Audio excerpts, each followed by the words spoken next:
তাহলে মারি কাল থেকে কি করবি? কি করবি মানে রাহুল দা বলছো আমি ঘর চলে যাবো। হ্যাঁ না, সে তো বটে, এখন কালী পূজার ছুটি, সবাই ঘর যাবে, তারপরে আর পর সপ্তাহে ছট পরব। হ্যাঁ সে তো বটে, যাই হোক আমাদের পয়সা পাতি হয়ে গেছি। তুই তো পয়সা পাবি, আমি পরে কাজে লাগিয়েছি, আমাকে পয়সাই দেয় নাই। আর ঘরে না ঢুকলে তুই তো জানিস। সে বটে। ও গাল দিবে, খাবার বানাবে, খাবার বানাবে নাই, ও বড় জ্বালা। তাহলে কে কে আছে একটু নামগুলো বলে দাও।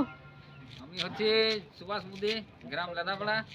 শুনছো না লেদা বেড়া মানে আঁকে গেছে, পয়সা না দিলে কি আসে যা থাকে ছুরি রেখে গেছে।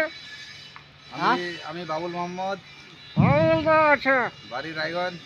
বাড়ি রায়গঞ্জ। বাহ দারুণ, কেমন শহর শহর শোন আছে। আর কে কে? আমি আছে আমিন আনসারি, আমিন দা আছে। গ্রাম আড়িতে।